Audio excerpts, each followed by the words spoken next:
At the Su family's heir recognition banquet, I was publicly exposed as the fake young master.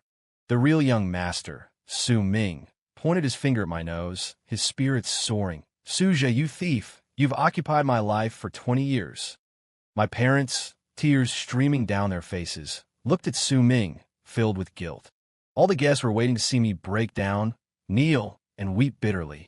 But I, under everyone's watchful eyes, slowly and methodically cut the last piece of top-grade Wagyu beef on my plate, put it in my mouth, and squinted my eyes in bliss.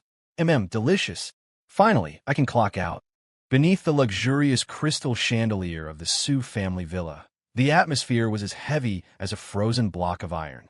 I, Suja, the fake young master, raised by the Su family for 20 years, was the focus of the entire room. Across from me, Su Ming, the real young master, supposedly found in some impoverished mountain valley, was staring at me with a venomous gaze. His face was a mixture of irrepressible excitement and bitter resentment, as if I weren't a person, but the personification of his stolen life. "Suse, you thief! You've enjoyed everything that should have been mine, driving my sports cars, living in my mansion, and even my fiancée was yours." He practically roared these words, his gaze sweeping towards a stunningly beautiful woman sitting not far away. Su Bindian, the icy female CEO worth hundreds of billions, my fiancée. She was dressed in a high couture black evening gown that hugged her devilishly seductive figure, but her world-toppling face was as cold as a Siberian current. She didn't look at Su Ming, nor did she look at me. She simply held her red wine glass, swirling it gently, as if the grand family drama unfolding before her was nothing more than a boring farce. My adoptive parents, Su Haishan and Li Rong, were holding Su Ming, one on each side, weeping uncontrollably. "Son, it's Mom and Dad who have wronged you. Oh, my dear son, you've suffered so much." The surrounding guests whispered among themselves, their gazes towards me filled with a mixture of pity, contempt, and schadenfreude. They were all waiting for me to lose control, to argue, to kneel and beg for mercy, to stage a heart-wrenching melodrama. However, my attention was entirely on the last piece of A5 Wagyu on the plate in front of me, pan-seared with butter by a top chef, locking in the rich juices, revealing a tempting pinkness when cut.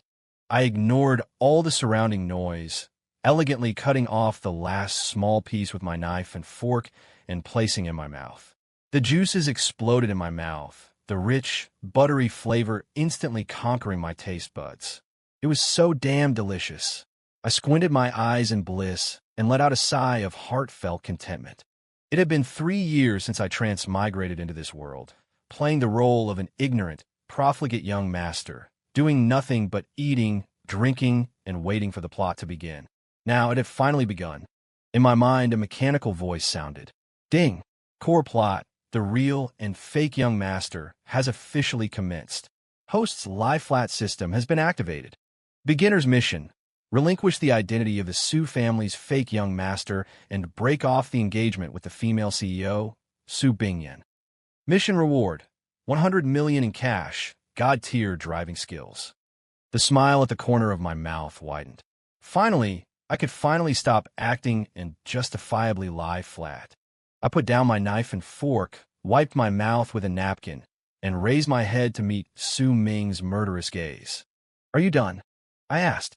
Su Ming was taken aback, seemingly not expecting this kind of reaction from me. I didn't wait for his answer. I stood up and looked at my adoptive parents. "Dad, Mom," I began calmly, "since your biological son is back, it's time for me to leave. For the past 20 years of raising me, I will never forget your kindness. But I really have nothing to repay you with, so let's just leave it at that." After speaking, I bowed to them. Su Haishan and Li Rong were both stunned, so much so that they forgot to let their tears fall. They had imagined all my possible reactions, but they had never expected such a clean and decisive farewell. Li Rong's lips moved, as if she wanted to say something. I didn't give her the chance. I turned to Su Ming and smiled. "Congratulations on returning to where you belong. This house, these cars, they're all yours now. Oh, right, and her." I pointed at Su Bingyan. "Your fiancée. I'm returning her to you now." With that, I took a step and prepared to walk towards the villa's main entrance. The entire hall fell into a deathly silence. Everyone was dumbfounded by my unconventional actions. No crying, no fuss, not even trying to fight for it. He's just leaving? Su Ming's face turned the color of a pig's liver. He felt as if a punch thrown with all his might had landed on a ball of cotton. He had prepared countless insults for me, designed numerous scenarios to humiliate me. But I wasn't playing along at all. Stop, he roared. Suja, you're just leaving like that. You stole 20 years of my life, and you think you can just dismiss it with a casual, let it be? I stopped and looked back at him, a little impatient. What else? You want me to kowtow and apologize? Or should I vomit up all the food I've eaten over the past 20 years and get it back to you? I cleaned out my ear. Don't waste my time. I still need to find a place to sleep. You, Su Ming trembled with anger. Just then, the silent ice beauty, Su Bingyin, finally made a move. She put down her wine glass, the crisp sound attracting everyone's attention. She stood up and walked towards me with elegant steps, her high heels making a da-da-da sound on the smooth marble floor. Everyone's heart was in their throat. The female CEO was about to speak. Was she going to humiliate this fake young master who had been kicked out, or would she announce her engagement to the real heir, Su Ming? A glimmer of anticipation also flickered in Su Ming's eyes. Su Bingyin was the most perfect woman in his fantasies, and he couldn't wait to see her scorn Su Zhe and then fall into his arms. Su Bingyin walked up to me, those frosty phoenix eyes examining me at such a close distance for the first time. She was half a head shorter than me and exuded a cool, fragrant scent. Su Zhe, her red lips parted slightly, her voice as cold as her persona. Our engagement is not yet called off. I was stunned for a moment, then smiled. Well, it is now.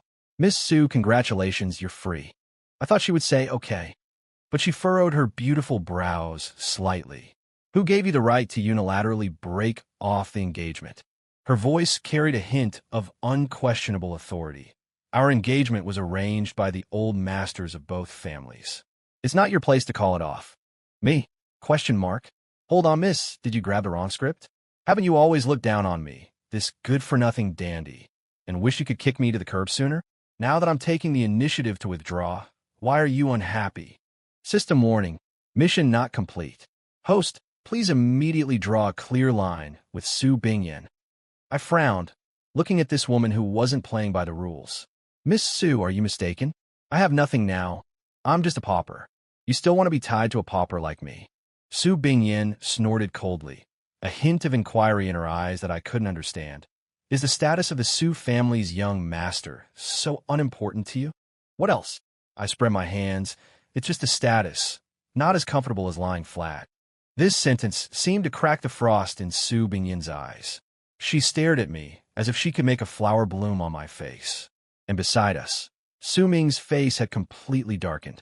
This was his leading lady. This was the ice-cold CEO who was supposed to see him in a new light after his triumphant return. Why was she stopping this impostor now?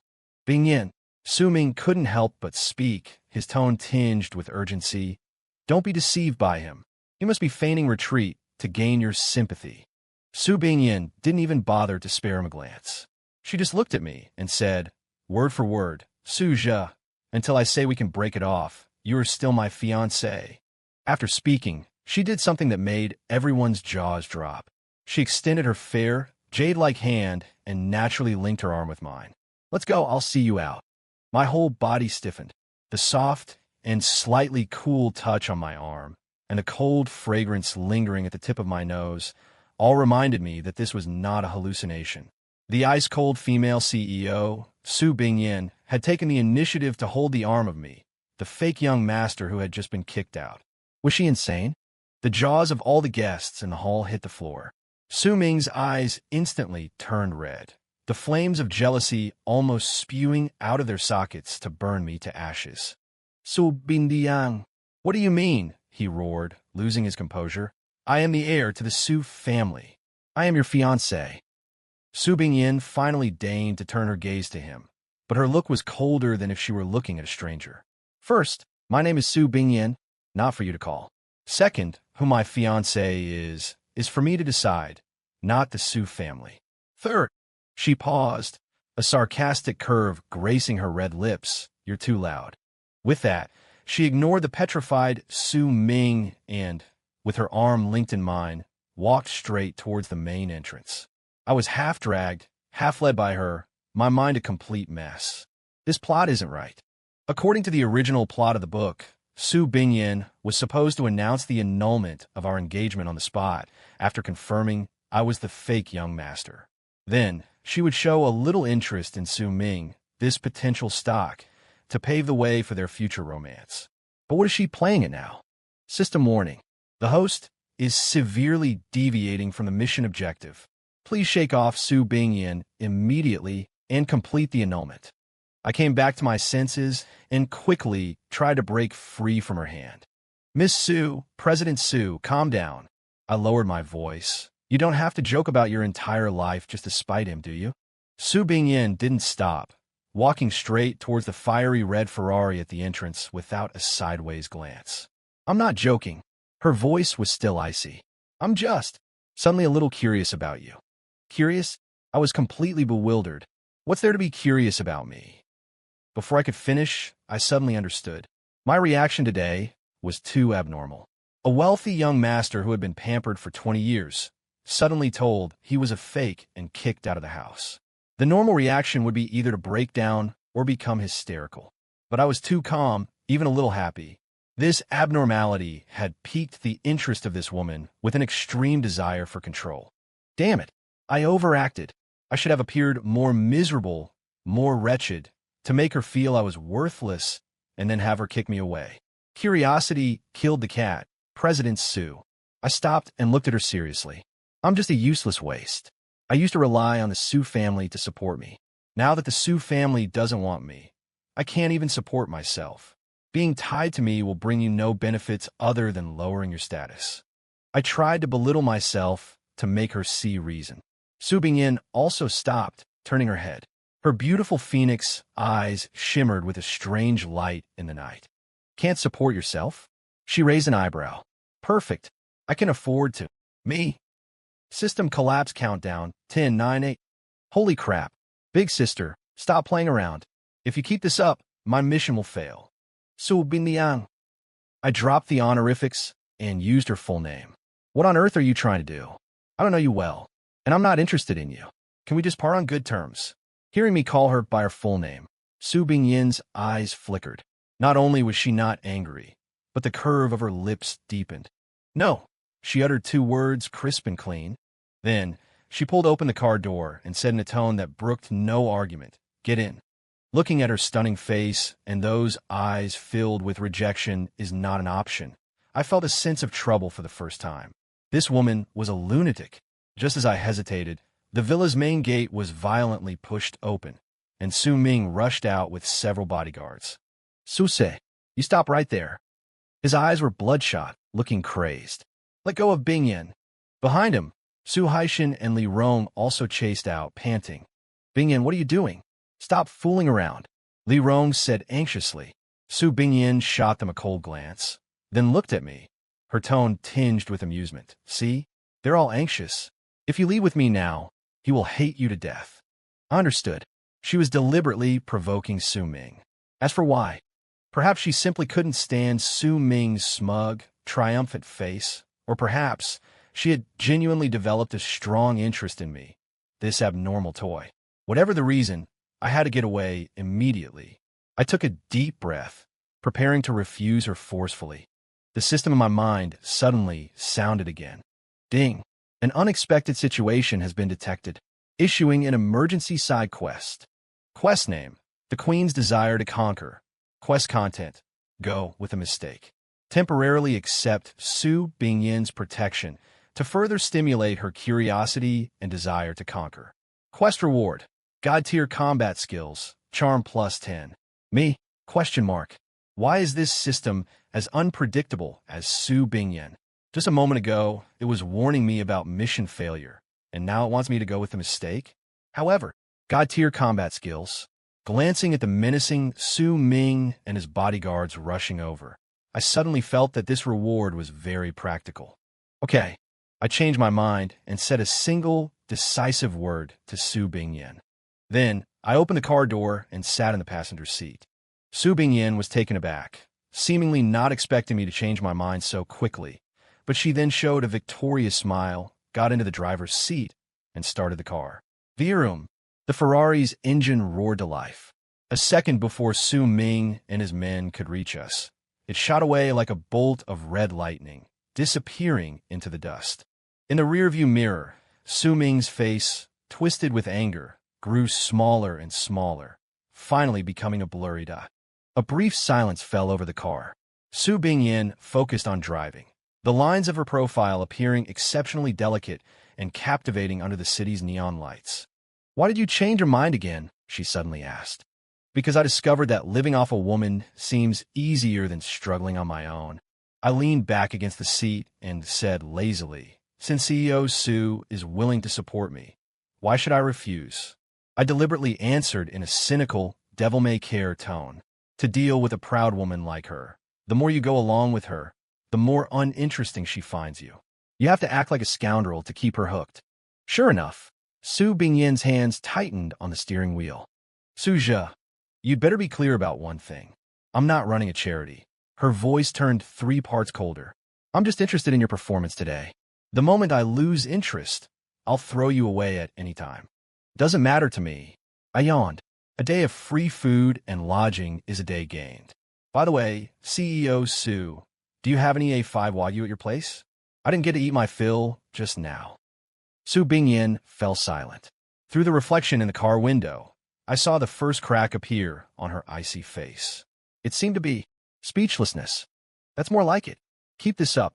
As long as I can make her think I'm a lost cause, a hopeless waste of space, she'll quickly lose interest in me. When that happens, my novice mission will be complete. The car sped along, finally stopping in front of a luxury apartment building on the top floor in the city center. "Get out." Su Bingyin unbuckled her seatbelt. I followed her into a private elevator that went directly to the top floor.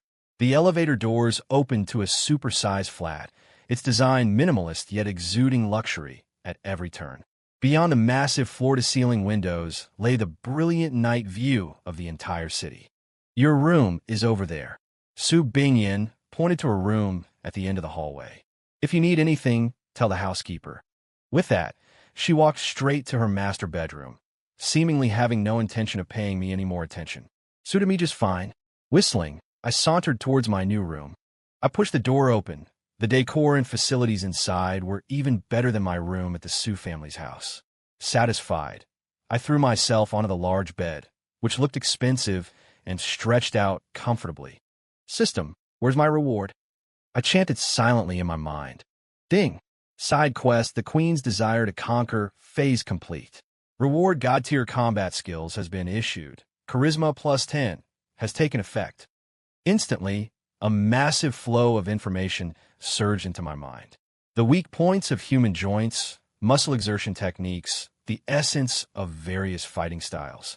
Countless pieces of knowledge were deeply imprinted in my muscle memory, as if I were born with them. I felt my body brimming with explosive power. At the same time, I sensed a subtle change in the contours of my face, and my aura had become more attractive. Not bad at all. Just as I was about to enjoy my first night of lazing around, a knock came at the door. "Knock, knock." "Too lazy to move?" I called out. "Who is it?" A respectful female voice came from outside. "Mr. Su, I am the housekeeper here. CEO Su has asked you to come over. She is waiting for you in the study." I frowned. What is this woman up to now?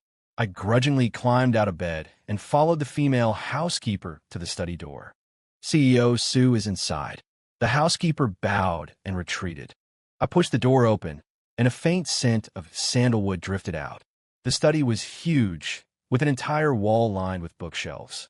Su Bingyin was sitting behind a large mahogany desk, wearing a pair of gold-rimmed glasses and reviewing documents. Under the light, she looked less cold and possessed more of an intellectual, abstinent kind of beauty.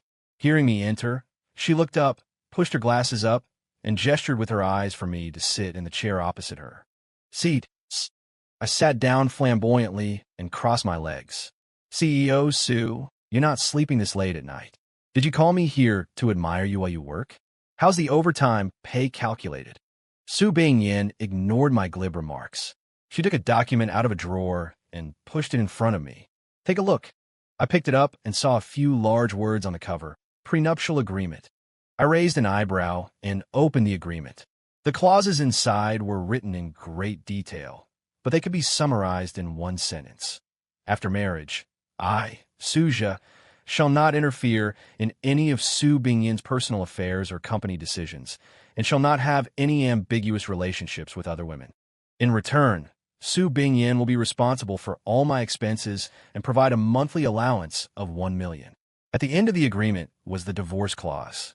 If Su Bingyin initiated the divorce, I would receive a property in the city center and 10 million in cash as compensation. If I initiate a divorce or violate any clause in this agreement, I will leave with nothing. Hey, I laughed. Isn't this just a high-end sponsorship contract, and with unreasonable terms at that? How about it? Su Bingyin looked at me, her gaze behind the lenses as sharp as a knife.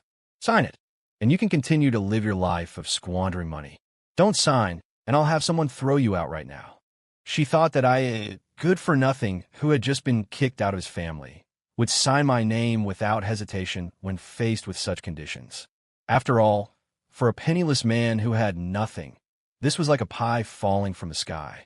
I tossed the agreement on the table, leaned back in my chair, and rested my hands behind my head, looking at her with a playful expression. CEO Su, are you mistaken about something? Su Bingyin frowned slightly. What do you mean? I wagged a finger. This agreement of yours holds no attraction for me. Su Bingyin's eyes turned cold. 1 million a month isn't enough for you to spend? Whether it's enough is one thing, but I don't like to be bound by rules and regulations, I said lazily. I'm a person without great ambitions. I just like to be free. If you don't let me go out and play with other girls, you might as well kill me. I deliberately acted like an incorrigible scumbag. The purpose was to make her disgusted with me, and then kick me out quickly. Su Bingyin's face indeed darkened, and the temperature in the study seemed to drop by several degrees. Suja, don't push your luck. I'm not pushing my luck. I'm telling the truth. I spread my hands. CEO Su, if you want to find an obedient pet, there's a line of men waiting outside. But I am not a pet. After speaking, I stood up, ready to leave. Wait, Su Bingyin stopped me. I turned back and saw her take off her glasses and pinch the bridge of her nose as if she had a headache. This was the first time I had seen the emotion of fatigue on her face. What do you want? She asked, her voice carrying a hint of imperceptible compromise. I said, I want freedom. Besides freedom.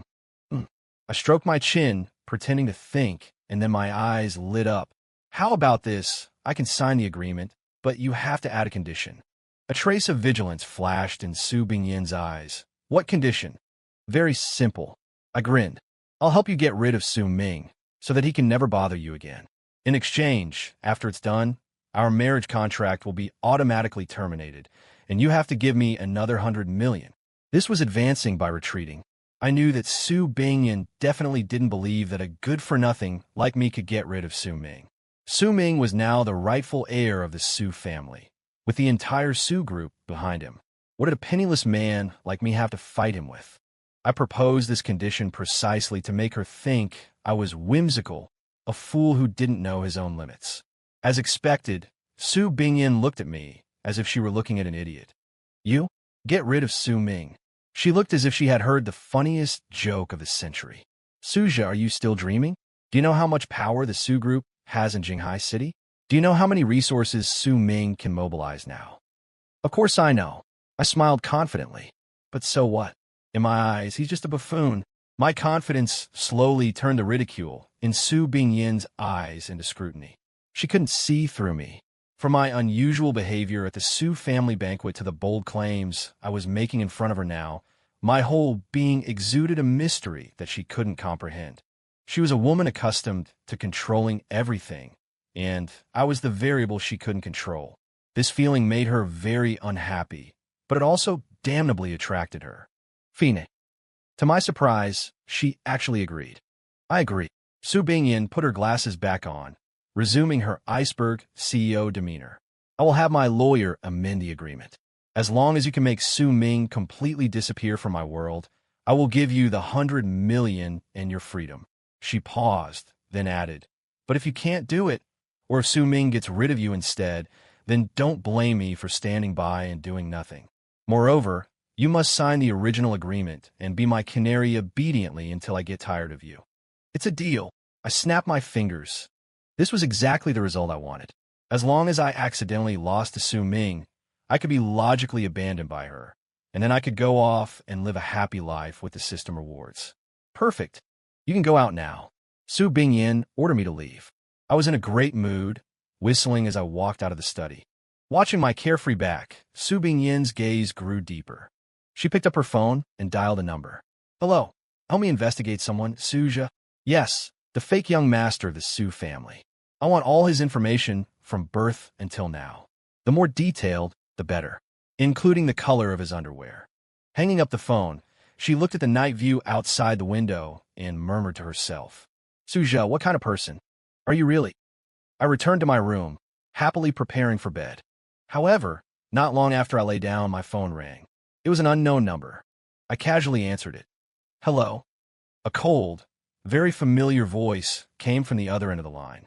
Suja, you son of a bitch, do you think you're safe just because you've latched on to Su Bingyin? It was Su Ming. Let me tell you, you're dead. His voice was filled with venom and madness. Su Bingyin is mine. Jinghai City is my territory too. I'll make you kneel before me and beg like a dog. Oh, I replied faintly. My cold reaction infuriated Su Ming even more. Is that the only fucking thing you can say? He roared. Are you feeling smug right now? Just you wait. I'll wipe that smile off your face soon enough. I'll show you the consequences of crossing me. So, you called just to spout a few threats? I was getting impatient. Can we get to something real? I'm waiting. You. Su Ming seemed to be choked, speechless by my words. His heavy breathing came through the phone. After a few seconds, he suddenly sneered. Fine, very good. Suja, you got guts. You want something real? I'll grant you your wish. Right now, immediately, get your ass over to the abandoned factory in the south of the city. Come alone. If you don't dare to come, I'll throw your childhood sweetheart, Lin Wanxing, the one who teaches at the art academy, off the building. My pupils contracted sharply. Lin Wanxing. The name was like a needle, instantly piercing my mind. She was the original owner's one true love, a gentle and kind woman from Jiangnan with an orchid-like grace, now a piano teacher at the Jinghai Art Academy. In the original book's plot, Su Ming did go after Lin Wanxing for revenge, but that was supposed to happen much later in the story. I never expected my butterfly effect would cause it to happen so much sooner. Suja, did you hear me?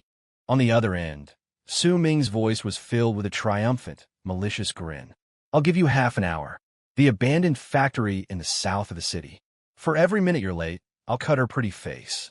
Remember, come alone, and don't call the police, or you can come and collect her corpse. With that, he hung up. I gripped my phone, my gaze turning icy in an instant. I may prefer to lie low, but some people are untouchable. Lin Wanxing was the original owner's only warmth in this world. Since I've taken over his body, I have to bear this karma. Besides, that idiot Su Ming has crossed my bottom line. I had originally planned to play with him slowly, letting him sink into despair bit by bit. Now it seems that's no longer necessary.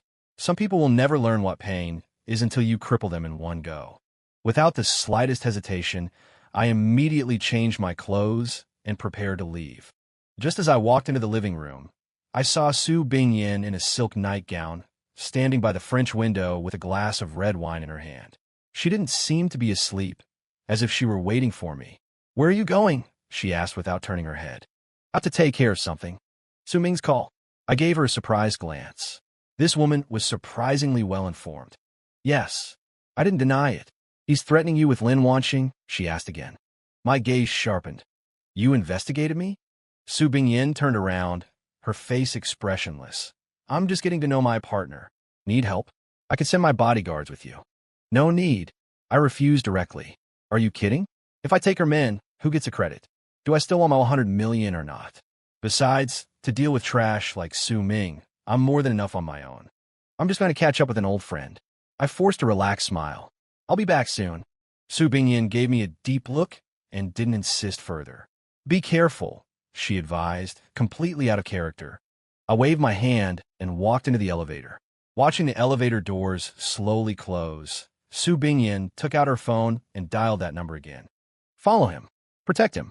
Remember, unless his life is in danger, do not interfere. I want to see how he intends to solve Su Ming. The abandoned factory in the south of the city. This place used to be a chemical plant, later abandoned due to severe pollution. For several kilometers around, it's deserted. I took a taxi here. The way the driver looked at me, it was as if he was looking at a fool heading to his death. Inside the factory, the lights were blazing. The moment I stepped inside, blinding headlights shone from all directions, making it impossible for me to open my eyes. A dozen vans formed a circle around the open space in the center of the factory. 100 thugs, armed with steel pipes and machetes, jumped out of the vans and surrounded me completely. In the center of the open space, Su Ming sat on a grand armchair, a cigar in his mouth, an arrogant look on his face. Beside him, Lin Wanxing was on her knees, her hands pinned behind her back by two large men, a gag stuffed in her mouth. Her pretty face was streaked with tears and filled with terror. When she saw me, she shook her head frantically, making muffled whimpering sounds. Seeing this, the rage in my heart instantly ignited. Su Ming. I walked towards him step by step, my voice as cold as ice. You really deserve to die. Seeing that I actually dared to come alone, Su Ming was stunned for a moment, then burst out laughing. Ha ha! Suja, you're a fucking romantic. To actually dare to come and die for a woman. He spat out his cigar, ground it under his foot, stood up, and walked over to me, looking down at me with the air of a victor. So, do you like the scene I prepared for you? He pointed to the 100 vicious thugs around us. These men are the best fighters in Jinghai City. Today, I'm going to beat you to death right in front of your beloved woman. He leaned close to my ear and said in a voice only we could hear, I'll break all 4 of your limbs first. Make you watch like a dog. Then, I'll have my brothers, one by one, take good care of this beautiful teacher of yours. Ha ha ha. His laughter was filled with perversion and cruelty. I said nothing. I just watched him quietly, my gaze terrifyingly calm. But only I knew that my blood was pumping at an unprecedented rate, adrenaline surging through me. Countless techniques of the God-tier fighting style raced through my mind, searching for the fastest, most ruthless, and most direct method of attack. The fury came first, then the explosion. The emotion was in place. Do it. Su Ming took a step back, waved his hand, and gave the order. Beat him to death. Just leave him breathing. Roar. The 100 thugs, like sharks that had scented blood, roared and charged at me from all directions, brandishing their weapons. Lin Wanxing's eyes widened in terror, tears streaming down uncontrollably. On Su Ming's face was a cruel and triumphant smile.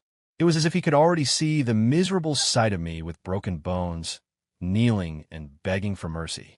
However, the next second, the smile on his face froze. I faced the tide of people rushing towards me, and not only did I not retreat, I advanced to meet them. A yellow-haired punk at the very front swung his steel pipe at my head with a vicious whistle. I tilted my body slightly, dodging it with ease. At the same time, my right hand shot out like lightning, grabbing his wrist and snapping it downwards. Crack! A crisp crack of breaking bone. The yellow-haired punk let out an inhuman scream, and the steel pipe in his hand clattered to the ground. Without pausing, I snatched the pipe and followed through with a sweeping strike. Thump! Thump! Thump! 3 or 4 thugs who were rushing forward were hit in the knees by my pipe, and they all fell to their knees, howling in agony and clutching their legs. My movements were fluid, without a single wasted motion. Every dodge was perfect. Every attack landed precisely on an enemy's most vulnerable joint. The God-tier fighting style was this terrifying. This was no longer a brawl, but a one-sided slaughter. I was like a tiger charging into a flock of sheep. The steel pipe in my hand had become a grim reaper's scythe. Everywhere I went, bodies flew, and the cries of agony from broken bones rose and fell. In less than a minute, more than half of the 100 thugs, who had been so menacing just moments before, were already down. The rest of them were scared out of their wits. They looked at me as if I were a demon crawled out of hell, backing away step by step, no longer daring to approach. The entire factory was filled with nothing but the wails of the injured and the drip of blood falling from the steel pipe in my hand. Carrying the steel pipe, I walked, step by step, towards a completely dumbfounded Su Ming. You. Su Ming's lips trembled. His face was as white as a sheet, and from his crotch, a foul-smelling liquid slowly trickled down. He had pissed himself in fear. You're not human. You're a devil. He backed away incoherently until he tripped over the armchair and fell, landing on his ass on the ground. I walked up to him, looking down at him from above. Now, do you still like this scene? I slowly raised the steel pipe in my hand. Looking at the blood-stained steel pipe in my hand, Su Ming completely broke down. He scrambled backwards on his hands and feet, snot and tears streaming down his face, completely devoid of his earlier arrogance. Don't kill me. Su-se, I was wrong. I was really wrong. I'm the heir to the Su family. If you kill me, you won't live either. My dad won't let you go. He begged for mercy incoherently, bringing up his status in an attempt to make me hesitate. I laughed, an incredibly cold laugh. The Su family? I stomped on his chest, the immense force instantly making him unable to breathe, his face turning purple. You think I care? I leaned down and patted his fear-distorted face with the steel pipe. I gave you a chance, Su Ming, but you shouldn't have touched her. My gaze swept towards Lin Wanqing, who was also dumbfounded not far away. The two burly men guarding her had long since abandoned her and were cowering in a corner, trembling. The cloth strip in Lin Wanqing's mouth had fallen out at some point. She stared at me blankly, her beautiful eyes filled with shock and disbelief. Was this still the sunny, cheerful, and even somewhat weak Su she remembered? This man, who had descended like a demon god and single-handedly taken down over 100 thugs, was he really him? I withdrew my gaze and looked back at Su Ming under my foot.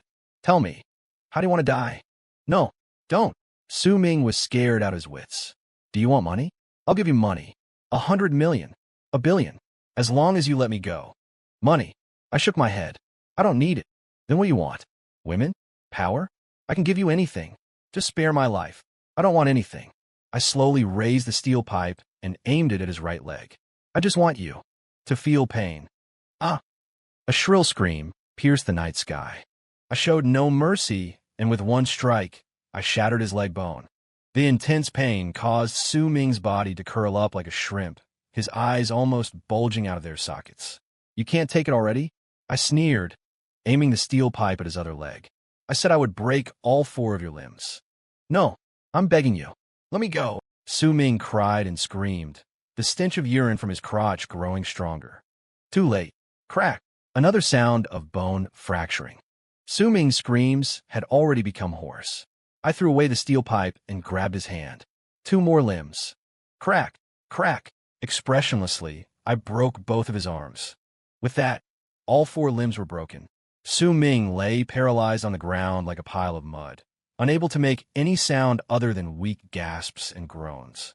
The way he looked at me was filled with endless fear and venomous hatred. I knew he hated me to the bone, but it didn't matter anymore. A cripple, no matter how much hatred he held, couldn't stir up any trouble. I stood up, not giving him another glance, and turned to walk towards Lin Wanqing. She was still kneeling on the ground, her body trembling slightly, her eyes filled with complex emotions as she looked at me. I walked over to her, took off my jacket, and draped it over her shoulders, which were cold from fear. It's okay now. My voice returned to its usual gentleness, as if the cruel and ruthless demon from just a moment ago was merely an illusion. Lin Wanqing looked at me, and tears welled up in her eyes again, but this time it wasn't out of fear. She suddenly threw herself into my arms and burst into tears. Su-se, I was so scared. I thought I'd never see you again. Her soft body trembled in my arms, her tearful voice filled with lingering fear and grievance. I gently patted her back and comforted her softly. It's okay, it's all over. I'm here. No one will ever dare to bully you again. In the distance, inside an inconspicuous black car, Su Bingyin's bodyguard had witnessed everything through a pair of high-powered binoculars. His palms were covered in cold sweat. "Hello, Metsu," he reported to Su Bingyin in a trembling voice. "The situation is a bit beyond expectations." "Is he hurt?" On the other end of the line, Su Bingyin's voice was calm. "No, he's not." The bodyguard swallowed hard. "The ones who are hurt are Su Ming and his 100-plus men. One person, less than 5 minutes, took care of all of them. Su Ming had all 4 of his limbs broken." The other end of the line fell into a long silence. The bodyguard could even hear his own heart pounding violently. After a long while, Su Bingyin's voice finally came through again, carrying a strange fluctuation he had never heard before. "I understand. Continue to follow them and ensure they leave safely." Hanging up the phone, the bodyguard looked at the young man in the distance who was gently holding the girl and comforting her, and felt his entire worldview subverted. What the fuck? Is this still the rumored good-for-nothing of the Su family? This is clearly a prehistoric beast wrapped in human skin. After a long while of my comforting, Lin Wanqing's emotions slowly calmed down. I helped her up, ready to leave this bloody place. "Suzhou, what about them?" Lin Wanqing asked with some worry, looking at the injured people all over the ground and Su Ming, who was like a dead dog. "Don't worry, they won't die," I said lightly. "I've already called for an ambulance and the police. Next, let them fight it out among themselves." Mass brawling, kidnapping, and extortion were enough to keep Su Ming busy for a while. Even if the Su family could get him out, as a disabled person with all 4 limbs crippled, he would no longer pose any threat. I supported Lin Wanqing and walked out of the abandoned factory. Just as we reached the roadside, a black Rolls-Royce silently pulled up in front of us. The car window rolled down, revealing an unexpected face. "Su Bingying." She actually came in person. She didn't look at me. Her gaze fell on Lin Wanqing, whom I was supporting, a hint of scrutiny in her eyes. "Get in the car." She was concise. Intimidated by her aura, Lin Wanqing subconsciously tightened her grip on my arm. I patted her hand, signaling her to relax. Then I said to Su Bingyin, "We could just get a taxi back. No need to trouble CEO Su." I didn't want Lin Wanqing to get involved with this crazy woman. Su Bingyin raised an eyebrow, her voice turning a few degrees colder. "Suzhou, have you forgotten our agreement? Before the mission is complete, you must report your whereabouts to me. Now, immediately get in the car." Her tone left no room for refusal. I frowned, knowing that I couldn't avoid it tonight. "All right." I opened the rear door, let Lin Wanqing get in first, and then got in myself. The car started smoothly, and the atmosphere inside the cabin was somewhat eerily quiet. Lin Wanqing seemed a little cramped and uneasy, while Su Bingyin, through the rearview mirror, was sizing us up without a change in expression. Finally, her gaze landed on me. "You're a good fighter." She suddenly spoke, breaking the silence. "I'm all right. Practiced a few farmers' moves. Nothing presentable." I spouted nonsense casually. I couldn't possibly tell her that I had a cheat system. Could I? Su Bingyin snorted coldly, clearly not believing my bullshit. "Suzhou, how many other secrets do you have?" She looked at me through the rearview mirror, her gaze as sharp as if it wanted to dissect me entirely. A dandy rumored to be too weak to truss a chicken, able to take down over 100 armed thugs by himself. This could no longer be explained by practiced a few days. This was a monster. A secret is a secret because if you say it, it's not interesting anymore, right? I leaned back in my seat and replied lazily. I didn't want to get too entangled with her on this issue. Lin Wanqing, next to me, was clearly confused and uneasy about our conversation. She looked at me, then at Su Bingyin driving in front, and asked me in a low voice, "Suzhou, who is this?" "Oh, her." I pointed at Su Bingyin. "My creditor." "Creditor?" Lin Wanqing was even more confused. Su Bingyin's hand on the steering wheel suddenly tightened, and the car swayed with it. She shot me a fierce glare through the rearview mirror, a look that seemed to say, "You just wait." I shrugged innocently. Was I wrong? I still owed her the mission of dealing with Su Ming. The car soon arrived at the faculty apartment building of the Jinghai Academy of Arts. "Wanqing, you go up first. Get some good rest. You were frightened today." I helped Lin Wanqing out of the car and said softly. Lin Wanqing nodded, but her eyes were full of worry. Suja, what about you? The Su family. Don't worry, I can handle it. I gave her a reassuring smile. Don't overthink it. I'll come see you tomorrow. After watching Lin Wanxing walk into the apartment building, I got back into the car. As soon as I got in, Su Bingyin stepped on the gas, and a Rolls-Royce drove away smoothly and quickly. Suja, you've grown some balls, she said coldly, her tone unfriendly. What's wrong, CEO Su? Am I not carrying out the mission? I asked, feigning ignorance. Carrying out the mission, she sneered. You call what just happened carrying out the mission? You almost beat him to death. Do you know that Su Haishan has almost blown up the Jinghai City Police Department's phone line? Oh, isn't that just perfect? I said nonchalantly. His son committed kidnapping, extortion, and mass brawling, and the evidence is solid. No matter how capable he is, he still has to play by the rules, right? Rules? Su Bingyin looked as if she had heard a joke. In Jinghai, the Su family's power is sometimes greater than the rules. Su Ming will be bailed out soon, and you, Suja, will face the Su family's insane retribution. So what? I looked at her, my eyes calm. I'll deal with whatever they throw at me. If I want to play, I'll play along to the end. My calmness and confidence once again plunged Su Bingyin into silence. She found that she could see through me less and less. This man seemed to have no weaknesses at all. He didn't care about money, about power, or even about his own safety. He was like a monster who had jumped out of the three realms, not belonging to the five elements. Aren't you afraid of implicating that childhood sweetheart of yours? Su Bingyin changed her angle, trying to find my soft spot. My eyes turned cold. She will be fine, I said, word by word. If the Su family dares to touch a single hair on her head again, I guarantee the Su family will completely disappear from Jinghai City. My tone was flat when I said this, but the temperature inside the car seemed to drop by more than 10 degrees in an instant. From the rearview mirror, Su Bingyin saw the heart-stopping, killing intent that flashed in my eyes. At that moment, she had no doubt that I was telling the truth. This man really dared and really could do it. She suddenly felt her mouth go dry, and her heart began to beat uncontrollably faster. It was a feeling mixed with danger, excitement, and a hint of exhilaration. In her more than 20 years of life, it was the first time she had felt such an out-of-control emotion from a man. All right, she took a deep breath, suppressing the turmoil in her heart. I will help you handle the Su family's affairs. Before our agreement ends, I will ensure the safety of you and your people. This was her active gesture of goodwill, and also a kind of investment.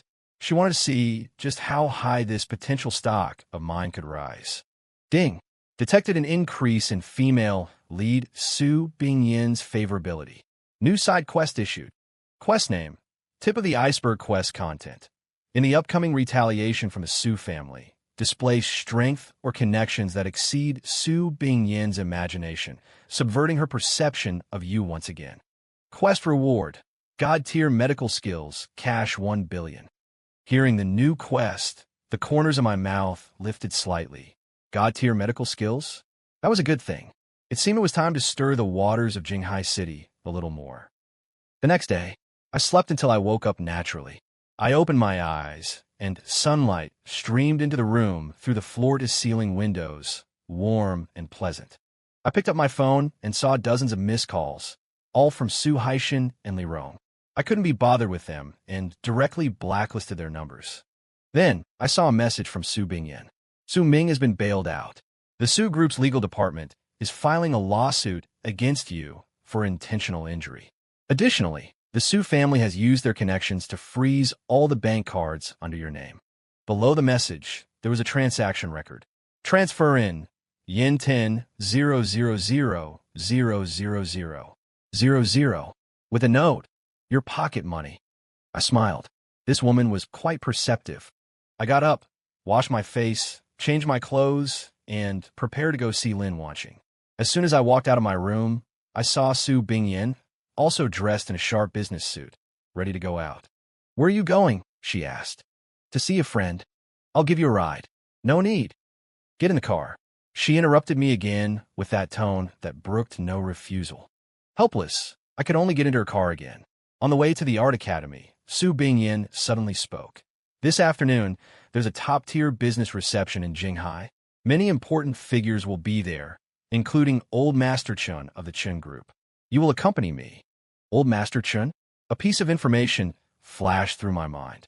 Chun Xian, the anchor of Jinghai City, a former big shot in the military. After retiring, he founded the Chun Group. Although he no longer involved himself in business, his influence remained unmatched. In the original book's plot, this old master had hidden ailments from his years of military campaigns and was given a death sentence by all the famous doctors, with less than 3 months to live.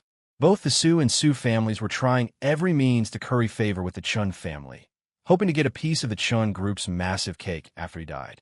And Su Ming, through a stroke of luck, found a divine doctor who could alleviate the old master's pain, thereby gaining the Chun family's favor and soaring to prominence. It seemed now this opportunity was about to fall to me. A reception? I feigned disinterest. Not interested. It's all just a bunch of old men. What's so fun about that? Old Master Chun is terminally ill. All the famous doctors in Jinghai are helpless. Su Bingyan looked at me, her words hinting at something. Are you interested in giving it a try? She was testing me. Because of the superhuman fighting ability I had displayed last night, she was beginning to suspect that I might be hiding my strength in other areas as well. For instance, medical skills? President Su, you think too highly of me. I threw my hands up. I only know how to fight, not how to heal. Besides, so many experts can't cure it. What can a layman like me do? The more I denied it, the heavier her suspicion grew. Su Bingyan gave me a deep look and said no more. But she had already made up her mind. This afternoon, she would bring me to the cocktail party, no matter what. She had a strong intuition. Su Zhe, this man, might truly be able to create a miracle. Jinghai Academy of Arts. Su Bingyan's car, parked downstairs from the apartment building, attracted a crowd of students. I won't go up with you, she said coolly, seemingly to avoid gossip. I was happy for the peace and quiet, unbuckling my seatbelt and getting out of the car. Arriving at Lin Wanqing's apartment, I rang the doorbell. Soon, the door opened. Lin Wanqing was wearing a casual, white house dress, her hair draped loosely over her shoulders. When she saw it was me, her beautiful eyes immediately filled with a gentle, smiling warmth. You're here. Came to see you. I walked into the room and saw her half-eaten breakfast still on the table. Have you eaten? I brought you your favorite Xiaolong bao. I held up the bag in my hand. You still remember. Lin Wanqing's gaze grew even gentler. She took the bag, her cheeks slightly flushed. Wait a moment, I'll go heat them up for you. Watching her busy figure in the kitchen, I felt a long-lost sense of tranquility in my heart. This kind of warm and simple feeling was something a strong-willed woman like Su Bingyan could never provide. Soon, the steaming Xiaolong bao were served. We sat across from each other, eating and chatting. Su Zhe, did you really sever ties with the Su family? Lin Wanqing was still a little worried. It's done. I have nothing to do with them anymore, I said, my words muffled as I ate a dumpling. Then were your plans for the future? Don't know. I'll take it one step at a time. We'll cross that bridge when we come to it, I said with a carefree attitude. Lin Wanqing looked at me, seeming to want to say something, but hesitating. I knew what she wanted to say. She probably wanted to use her small savings to help me. Don't worry, I won't starve, I smiled, picking up a dumpling and bringing it to her lips. See? Don't I have someone keeping me now, living the good life? Lin Wanqing giggled at my teasing, opened her small mouth, and obediently ate the dumpling I fed her. Just as the atmosphere was perfect, my phone rang at an opportune moment. I picked it up and saw it was an unfamiliar local number. Frowning, I pressed the answer key. Hello, is this Mr. Suge? An authoritative, middle-aged man's voice came from the other end. This is he. Who is this? I am Director Wang from the Jinghai City Public Security Bureau. There's a matter I'd like you to come in and assist us with. I understood at once. The Su family's revenge had come, and they started with their trump card, having the director himself call me. What is it about? I asked, feigning ignorance. Regarding the case of the gang fight at the abandoned factory in the south of the city last night. Director Wang's voice betrayed no emotion. Mr. Su Ming has accused you of intentional injury, with particularly severe circumstances. We hope you will come in voluntarily to clarify the situation. And if I don't go? There were a few seconds of silence on the other end. Then the voice turned cold. Mr. Su, I am informing you, not consulting you.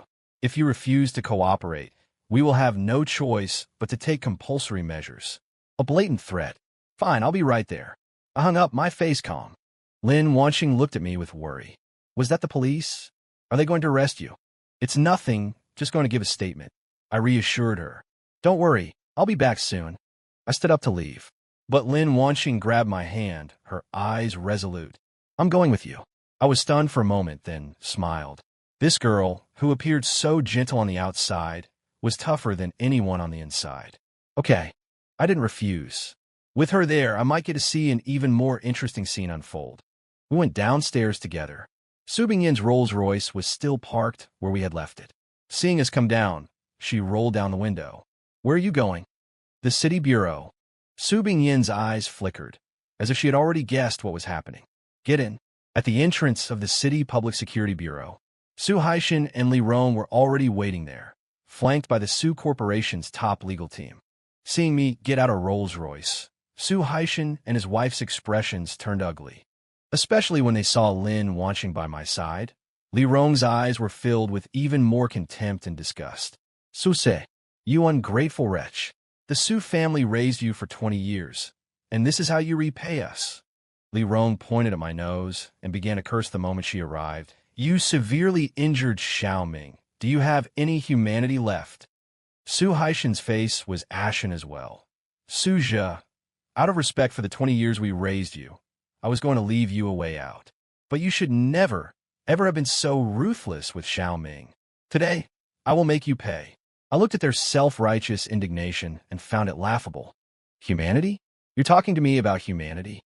I sneered. When Su Ming kidnapped Wanqing and threatened to ruin her, why didn't you talk to him about humanity then? Now that he's crippled, you suddenly remember? Nonsense, Li Rong shrieked. Xiaoming would never do such a thing. It must have been you, you venomous-hearted scoundrel, who deliberately framed him, twisting black and white, confusing right and wrong. I couldn't be bothered to waste my breath on them anymore. Just then, a middle-aged man in a police uniform with an imposing air walked out. It was Chief Wang.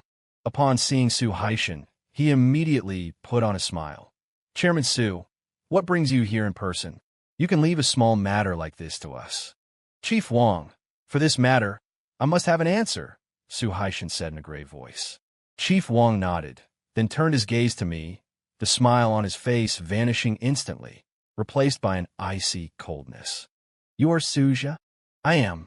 Cuff him and take him in. Chief Wang waved his hand and gave the order directly. Two police officers immediately took out handcuffs and strode menacingly towards me. Lin Wanqing's face turned pale with fear, and she instinctively stood in front of me. You can't arrest him. He only did it to save me. It was self-defense. Self-defense? A lawyer next to Chief Wang sneered. Breaking all of someone's limbs, you call that self-defense? Little girl, I think you should worry about yourself first. You're suspected of harboring a criminal. We can prosecute you at any time. Lin Wanqing was too frightened to speak. Just as the two officers were about to put the handcuffs on me, Su Bingyin, who had been silent all this time, finally made her move. She got out of the car, took off her sunglasses, and her stunningly beautiful, icy face instantly captured everyone's attention. Chief Wang, what a display of authority. Her voice wasn't loud, but it carried a heart-stopping sense of pressure. When Chief Wang saw Su Bingyin, his expression changed, and he forced a smile that was uglier than a grimace. Miss Su, what brings you here? Su Bingyin was someone he couldn't afford to offend. The Su family's power was in no way inferior to the Su family's, and possibly even greater. My man, and you dare to touch him? Su Bingyin walked to my side, her icy gaze sweeping over Chief Wang, Su Haishan, and the others. Who gave you the nerve? Cold sweat instantly broke out on Chief Wang's forehead. Miss Su, this is a misunderstanding. I didn't know Mr. Su was your man. You know now. Yes, I know now. Chief Wang nodded and bowed repeatedly. Then why haven't you released him? Yes. Chief Wang quickly waved at the two officers. What are you standing there for? Apologize to Mr. Su at once. The two officers were also stunned and quickly bowed to me in apology. Su Haishan and Li Rong's faces had turned the color of liver. They never expected Su Bingyan to openly turn against them for my sake. Su Bingyang. Su Haishan roared. What is the meaning of this? Are you going to oppose our Su family for this bastard? Chairman Su, watch your words. Su Bingyan's eyes grew cold. Su Zhe is now my Su Bingyan's fiancée. If you touch him, you touch me, and you touch the entire Su family. Have you thought this through? A single sentence, and the entire scene fell into dead silence. Fiancé. Everyone was stunned by this bombshell. Su Haishan and his wife turned deathly pale, looking as if they were about to collapse. They never dreamed that the fake son they had thrown out would, in the blink of an eye, become the son-in-law of the Su family, a family they could afford to offend even less. As for me, looking at Su Bingyan standing protectively in front of me, I felt nothing in my heart. I knew she was acting for me, and also for the Su family. She was demonstrating her value to me, and also using this method to force me to take her side. But she had still underestimated me. I, Su Zhe, have never needed to stand behind a woman. I gently pulled her aside, took a step forward, and faced the grim-faced Chief Wang directly. Chief Wang, is it? I smiled. To arrest someone, you need evidence. You say I intentionally harmed someone. Where is your proof? Su Ming is guilty of kidnapping and extortion, with both witnesses and material evidence. Why haven't you arrested him? I questioned Director Wang until he was speechless, breaking out in a cold sweat. Just then, the screech of tires pierced the air. Several black Audis with military license plates screeched to a halt at the police station's entrance. The car doors opened, and an old butler in a Zhongshan suit, looking vigorous and alert, strode over, flanked by a group of bodyguards in black. He walked directly up to me, and under everyone's stunned gaze, gave me a deep bow. Mr. Su, my master would like to invite you. Director Wang's legs turned to jelly at the sight of the old butler.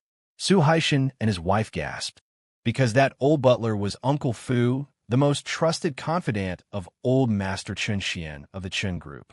The entire place fell into a dead silence. If Su Bingyan's appearance moments ago was like a stone tossed into a calm lake, then Uncle Fu's arrival was the equivalent of dropping a depth charge. The Chen family, they were the true titans of Jinghai City. In front of the Chens, both the Su and Su families were mere upstarts. And Uncle Fu, as old Master Chen Xian's closest associate, held a status in Jinghai City that surpassed even the heads of some prominent families. And now he had come in person and was bowing so deeply to Su Zhe, the fake young master who had been kicked out of his family. Everyone's mind went blank. Director Wang's cold sweat had already soaked the back of his police uniform. He looked at me, his eyes filled with terror and disbelief. Su Haishan and Li Rong were frozen in place, as if struck by lightning, their mouths agape enough to fit an egg. This bastard and good-for-nothing in their eyes. What was his true identity? Why would both the Su and Chen families treat him with such high regard? Su Bingyan was also stunned. For the first time, an emotion called shock appeared in her icy phoenix eyes. She thought she had already estimated me highly, believing I was merely a master who had hidden his abilities. But she never imagined that I would also have connections to the Chen family. She had used all her contacts to investigate my background, and the report clearly stated that in the entire trajectory of my life, there was not a single intersection with the Chen family. What on earth was going on? I looked at the respectful Uncle Fu before me, my mind as clear as a mirror. This old man was definitely here because of Chen Xian's illness. It seemed the skills I had revealed last night had already reached old Master Chen's ears through certain channels. Your master? I asked, feigning confusion. I don't know any master. Uncle Fu remained in his bowing posture, his tone growing even more reverent. Mr. Su, you are a dragon among men. Please don't joke with us mortals. The old master's illness has stumped countless famous doctors. We heard that you possess heaven-defying abilities, so he specially sent this old servant to implore you to save him. As long as you are willing, the Chen family will pay any price. These words sent another massive shockwave through the onlookers. Heaven-defying abilities? Imploring him to save him. Could it be? The rumored terminal illness that even the imperial physicians from the capital were powerless against, Suja could cure it. How was that possible? He was only in his early 20s. Even if he had started learning medicine in the womb, he couldn't possibly have such skills.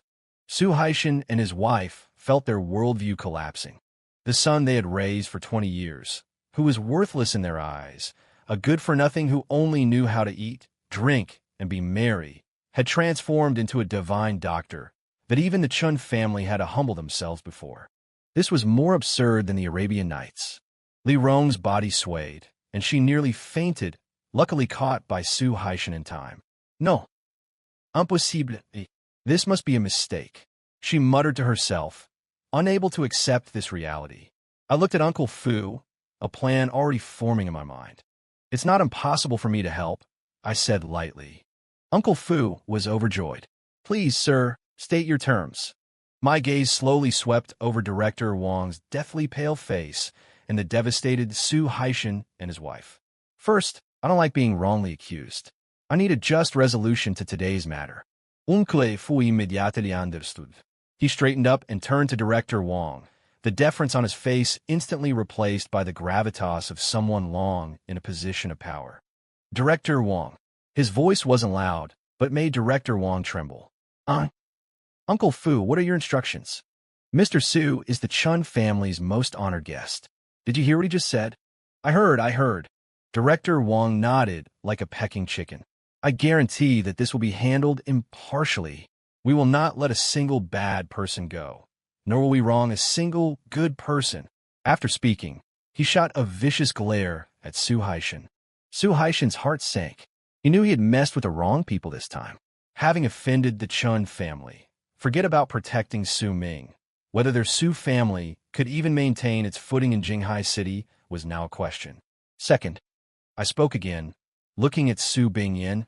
My engagement to Miss Su is merely a matter of convenience. Once I've cured Old Master Chun, our engagement will be null and void. Su Bingyan's delicate body trembled almost imperceptibly. She looked at me, her expression a whirlwind of complexity. There was shock, confusion, and a trace of disappointment she herself hadn't even noticed. She had thought she was in control of the situation, that she had me in her grasp. But in the end, she discovered I wasn't even on her chessboard. I was the one playing the game. Hearing my words, Uncle Fu glanced at Su Bingyan, a flicker of understanding in his eyes. It's understandable that even heroes have a weakness for beauty. Mr. Su, as long as you can cure the old master, forget one Su family. Even 10 Su families would be yours for the taking. Uncle Fu's words were delivered with immense authority. He was undoubtedly telling Su Bingyan not to get ahead of herself. What the Qin family could offer Mr. Su was far greater. The color drained from Su Bingyan's face, her expression turning colder. For the first time, she felt a sense of defeat at the hands of a man. Third, I held up 3 fingers. Cure the old master, and I want 10% of the Chun Group's shares. An outrageous demand. Everyone gasped. 10% of the Chun Group's shares. What did that even mean? It was worth hundreds of billions. Enough to elevate any family to the ranks of the world's top elite. But Uncle Fu didn't even blink, agreeing without a moment's hesitation. No problem. Forget 10%. If it means saving the old master's life, we wouldn't hesitate to give you the entire Chun family. His statement gave everyone a deeper understanding of Old Master Chen's condition and my medical skills. It seemed Old Master Chen was truly at death's door, and I was their only hope. Good. I nodded in satisfaction. Lead the way. Overjoyed, Uncle Fu immediately made an inviting gesture. I started walking, ready to get in the car. As I passed by Lin Wanqing, I stopped, ruffled her hair, and said softly, "Wait for me here. I'll be right back." Lin Wanqing nodded obediently, her eyes filled with adoration and worship. My hero was a peerless god. I then passed Su Bingyan. She looked at me, her lips moved as if she wanted to say something, but in the end, she remained silent. Finally, I walked over to the ashen-faced Su Haishan and his wife. I looked at them and smiled. Dad, Mom, that single dad, Mom, made them both tremble, their faces twisting into expressions of immense complexity and regret. Thank you for kicking me out of the Su family. Otherwise, I never would have known just how wonderful the world outside is. With that, I ignored them and got straight into the Chun family's military-plated Audi. The convoy sped off, leaving a cloud of dust in its wake, leaving behind a group of people whose worldviews had been shattered, consumed by gut-wrenching regret. The old Chun family residence was nestled in a scenic garden in the western suburbs of Jinghai City, heavily guarded with sentries every few steps. This was the center of power for all of Jinghai City.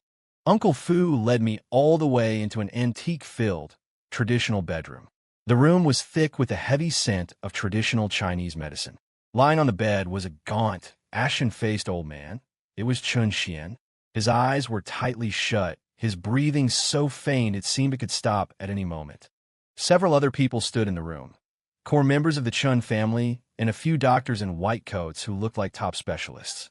Seeing Uncle Fu bring in a young man like me, everyone's expression turned to one of surprise and suspicion. Uncle Fu, who is this? A middle-aged man with a stern face asked. He was Chun Weigua, Chun Xian's eldest son and the current head of the Chun group. Young master, this is the Mr. Su Zhe I mentioned to you. Uncle Fu introduced me respectfully. Chun Weigua looked me up and down, the suspicion in his eyes deepening. Too young. At this age, had he even graduated from medical school? Uncle Fu claimed he possessed extraordinary abilities, capable of curing a terminal illness that even the imperial physicians were powerless against. No matter how you looked at it, this seemed like a farce. Nonsense. A white-haired old doctor couldn't help but speak up. His name was Li Yuan, the most famous physician in the capital and old Master Chen's chief physician. Uncle Fu, I know you're desperate to save your master, but you can't be so reckless in a crisis. Bringing in a young brat like this is irresponsible with the old master's life. The other specialists chimed in agreement. That's right, the old master's body can't take any more strain. I doubt this young man can even properly read a pulse. Faced with their doubts, my expression remained calm. I didn't say a word. Uncle Fu was a little anxious and was about to explain for me, but I waved my hand, signaling that he didn't need to. I walked straight to the bedside and glanced at Chun Xian on the bed. With just one look, my god-level medical skills allowed me to instantly see all of his lesions. Years of campaigning had led to an accumulation of internal injuries. His 5 major organs all showed signs of failure, especially his heart, which was on the verge of collapse. His qi and blood were withered, and his life force was severed. In the words of modern medicine, it was multiple organ failure beyond the help of even the gods. He will undoubtedly die within 5 days. I spoke faintly. That one sentence made the entire room fall silent in an instant. Li Yuan and the other experts all looked at me with astonished eyes, because the result I stated was exactly the same as the conclusion they had reached after using the most advanced equipment and consulting for 3 days and 3 nights. They could reach this conclusion because of decades of experience and countless precision instruments. And I had only taken a single glance. How is this possible? Could it be that he really wasn't just talking nonsense? Chun Weigua's expression also changed, from suspicion just now to solemnity. Sir, is there a way? He asked tentatively, his form of address having changed. Yes. I uttered a single word. The entire room was shocked. Impossible. Li Yuan was the first to jump out and object. The old master's illness is rooted in his qi and blood, originating from his life force. This is already a sign of a lamp running out of oil. It is fate, not something that can be reversed by human effort. You say you can cure him? You must be dreaming. That's right. This violates medical common sense. Young man, you can eat whatever you want, but you can't just say whatever you want. I couldn't be bothered to explain to these mortals. I turned to look at Chun Weigua. If you want him to live, then have them all leave. I don't want anyone to disturb my treatment. Chun Weigua hesitated. On one side was the highly respected team of national experts, and on the other was me, mysterious and yet speaking astonishing words. Who should he believe? Young master, you mustn't, Li Yuan said anxiously. If you hand the old master over to him, and something happens, who will be responsible? Just then, Chun Xian, who had been unconscious, slowly opened his eyes. He looked at me, a sharp glint flashing in his cloudy eyes. "All of you, get out." He used all his strength to utter 3 words. "Dad, old master." Everyone was stunned. Chun Xian had been in a coma for 2 days and 2 nights, and now he had woken up. And he chose to believe me. "Listen to him." Chun Xian said 3 more words, and then passed out again. Chun Weiguo looked at me with an incredibly complicated expression. Finally, he took a deep breath and made a decision. "Everyone out." He ordered Li Yuan and the others, "Wait outside." "Young master." Li Yuan still wanted to persuade him. "Out." Chun Weiguo's voice left no room for doubt. Li Yuan and the others had no choice but to leave the room, resentfully. Uncle Fu also bowed to me, backed out, and closed the door. In the room, only Chun Xian on the bed and I were left.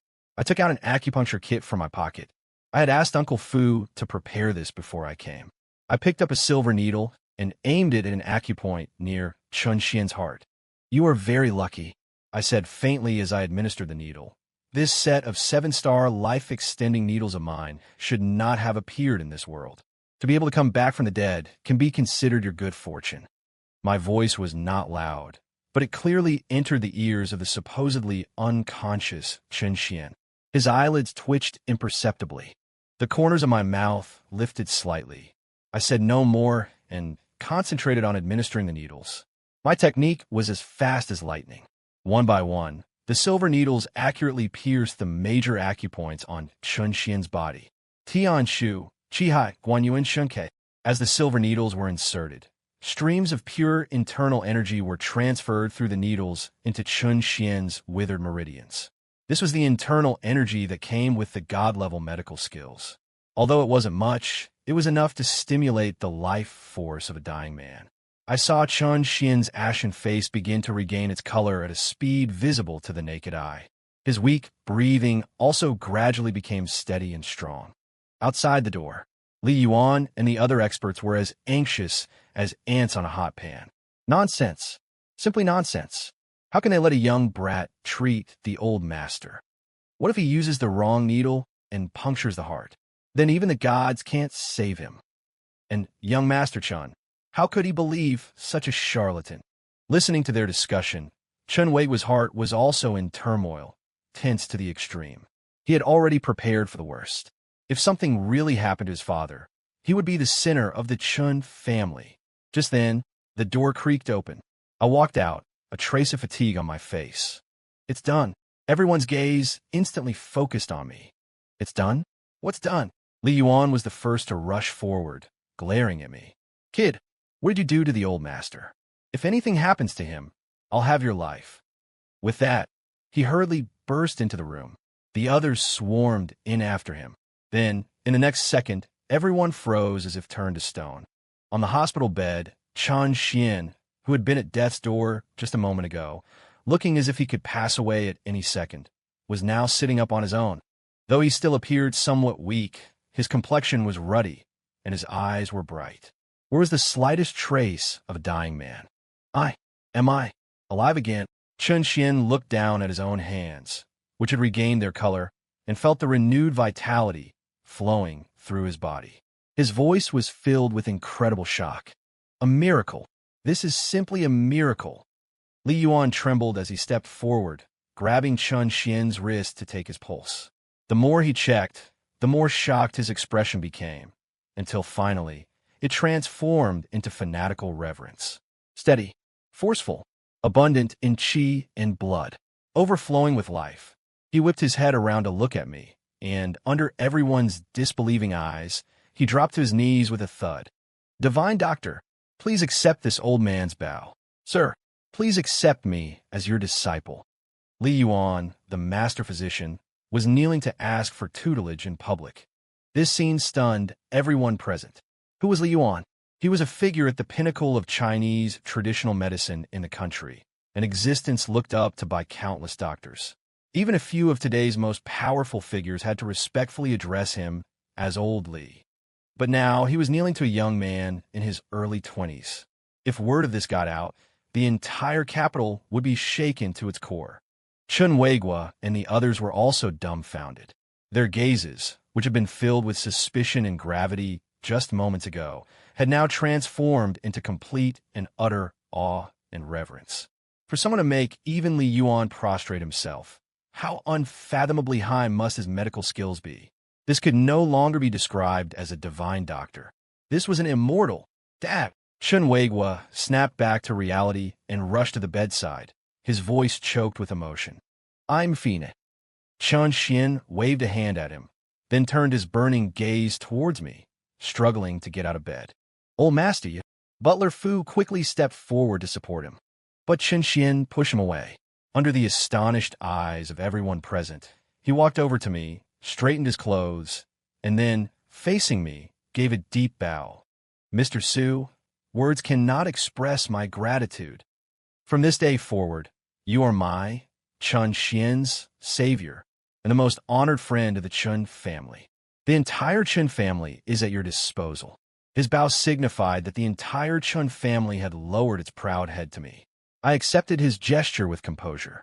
You're too kind, old Master Chen, I said faintly. I treat your illness, you pay the fee. It's just a fair trade. My calm and indifference made Chen Xian regard me in an even higher light. Neither arrogant nor impatient, neither servile nor overbearing. This young man was no ordinary person. Rest assured, sir, when I, Chen Xian, give my word, it is as good as gold. He turned to Chen Weigua and said, Weigua, go at once. Transfer 10% of the Chen Group's shares to Mr. Su's name. Yes. Chen Weigua responded without the slightest hesitation. Never mind 10%. Even if it were 50%, he would feel it was worth it right now. Money lost could be earned again, but his father's life was priceless. Also, Chen Xian looked at Butler Fu. Prepare the car. I am going to the municipal bureau personally to demand justice for Mr. Su. His voice was not loud, but it was filled with an unquestionable authority. The Chen family members present all felt a chill in their hearts. They knew the old master was about to unleash his power. The Su family was in for a world of trouble. Municipal Public Security Bureau. Su Bingyan and Lin Wanqing were still waiting at the entrance. The Su Haishan couple hadn't left either. It seemed they were waiting for a result.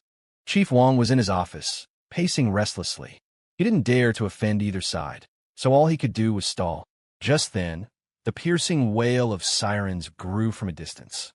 A dozen police motorcycles cleared the way, escorting several military-plated autists that pulled up grandly at the bureau's entrance. This procession was even grander than when Butler Fu had arrived. Chief Wang was so frightened he scrambled out of his office. When he saw an old man, weak, yet full of vigor and natural authority, step out of the lead car, his legs went weak on the spot. Chun, old Master Chun. He never would have dreamed that this legendary figure, who already had one foot in the grave, would personally come to his territory. When Su Haishan and his wife saw Chen Xian, they were scared out of their wits. They racked their brains, but couldn't fathom why Su Zhou was able to summon such a titan. Su Bingyan and Lin Wanqing were also stunned, especially Su Bingyan. On her perpetually icy face, shock was once again written all over. She had thought I would solve the problem, but she never imagined it would be in such a manner, like a king descending upon the scene. I followed Chen Xian and got out of the car. Upon seeing me, Chen Xian immediately broke into an amiable smile, proactively came over to support my arm, his posture exceedingly humble. Mr. Su, you have been wronged. This scene made everyone's eyes nearly pop out of their sockets. Chen Xian was actually trying to curry favor with Su Zhe. Chief Wang was on the verge of tears by now, and he scrambled and crawled his way over to Chen Xian. Elder, why have you come? This is all a misunderstanding. Chen Xian shot him a cold glance, the kind of look one gives a dead man. A misunderstanding, he snorted coldly. My, Chen Xian's savior was nearly handcuffed like a criminal on your territory, and you tell me this is a misunderstanding. With a thud, Chief Wang dropped directly to his knees. Elder, I was wrong. I was blind and failed to recognize a great man. I beg you, spare me just this once.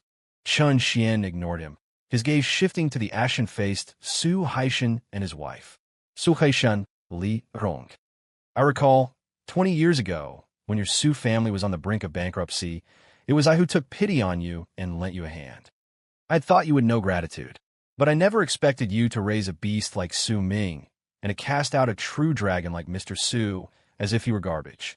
Your Su family, truly something else. Every word he spoke was like a heavy hammer, slamming mercilessly into the hearts of Su Haishan and his wife. Their bodies swayed, on the verge of collapse, their faces ghastly pale and utterly drained of color.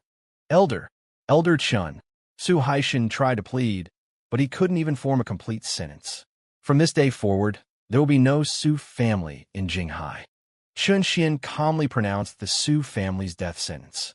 My Chun family, and all partners associated with us, will immediately terminate all cooperation with the Su group and impose the most severe sanctions against them. I'd like to see just how many days your Su family can last. With that said, he spared the ashen-faced couple, now limp on the ground, no further glance, and turned to me with a smile. Mr. Su, are you satisfied with this outcome? I nodded. Thank you for your trouble, Elder Chun. It was my duty. Chun Xian smiled, and his gaze fell upon Su Bingyin and Lin Wanqing, who stood behind me. He glanced back and forth between the two girls, a playful look in his eyes. Mr. Su, you are truly a fortunate man. I just wonder which of these two lovely ladies is to be the future granddaughter-in-law of our Chun family? His words were clearly meant to put pressure on Su Bingyin on my behalf. You want to break off your engagement with Mr. Su?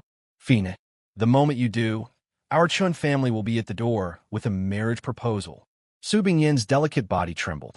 For the first time, a flicker of an emotion called panic appeared in her icy, phoenix-like eyes.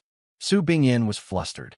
For the first time in a matter outside of work, she felt a sense of powerlessness, a loss of control. She looked at Chun Xian's all-seeing eyes, then at my calm profile, and a whirlwind of emotions churned within her.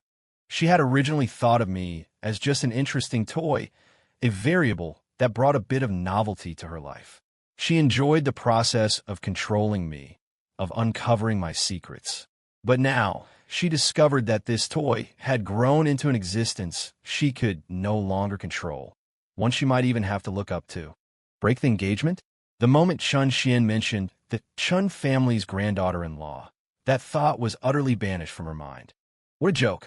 Hand over a true dragon like Suja to someone else? To the Chun family, of all people? She, Su Bingyin, would never allow it. This man could only be hers.